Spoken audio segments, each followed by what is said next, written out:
वंदे पुरुषोत्तमम्। आज के वाणी है अश्रु, पुलक, स्वेद, कंपन इत्यादि भाव के लक्षण है।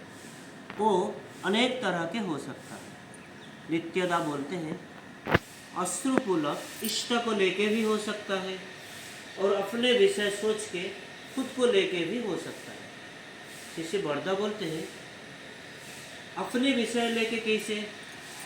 नित्यदा बोलते हैं जैसे एक गाना हो रहा है वो वही भाव हो रहा है, वो अनेक तरह का हो सकता है।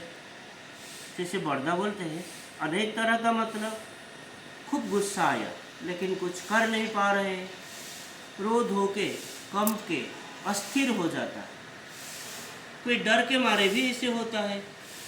इस तरह के नाना भाव होता है। नित्यदा बोलते हैं भक्ति के लक्षण विश्वास, उदारता, ये सब ये भाव के साथ अगर अश्रुपुलक इत्यादि रहता है, जिससे बरदा बोलते हैं श्वेत पुलक रहना साथ साथ ये भाव अगर रहता है तो ये समझना होगा कि वो सात्विक भाव के लक्षण।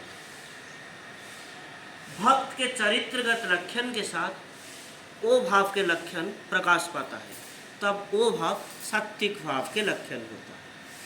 फिर नित्यानंदा बोलते हैं कि सात्विक भाव क्या होता है।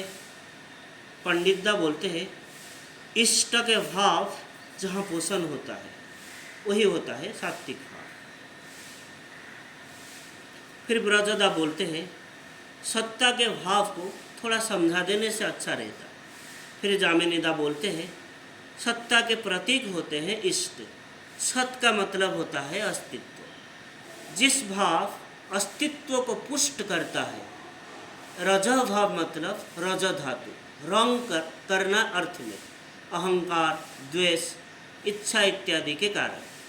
तमह का मतलब ग्लानि या म्लान होना।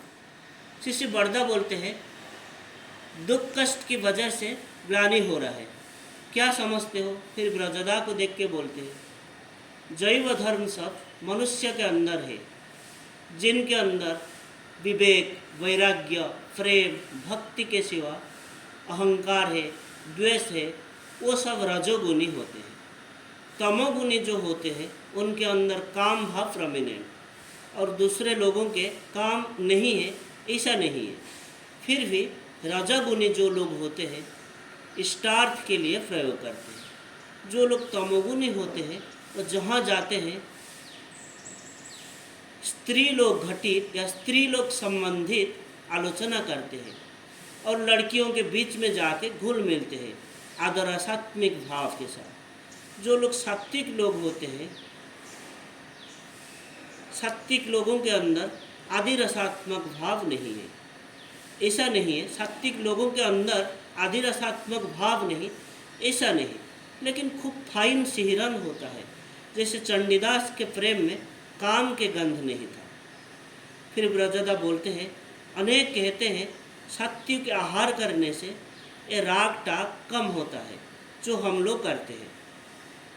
शिष्य बरदा बोलते हैं सात्विक भाव का मतलब राग या गुस्सा के अंदर भी सात्विक, काम के अंदर भी सात्विक, आहार निद्रा मैथुन के अंदर भी सात्विक। सात्विक का मतलब प्रेम दे के जय करना चाहते हैं, लेकिन जो रजोगुणी होते हैं वो शक्ति के द्वारा जय करना चाहते हैं। फिर डॉक्टर हालदार पूछते हैं सत्वगुण के साथ तफात वो ठीक है क्या। शिष्य बरदा बोलते हैं जो लोग सात्विक उनके बात ही अलग होता है। हठात कोई बिस्तर के निकट जाता है लेकिन उसको चंदन के सुवास मिलता है। सात्विक लोगों के पसीने में भी गंध नहीं होता है, ग्लैंड ही वैसा ही सिक्रेशन करता है। सात्विक लोगों के शरीर से पतला या लाइट मधु जैसा सुगंध भी निकलता है। ये प्रसंग जामिनीकांत राय चौधरी के दिनलिपि 12 दिसंबर 72 से लिया गया है। आज के लिए इतना ही। वंदे पुरुषोत्तमम्। वंदे पुरुषोत्तमम्। जय गुरु।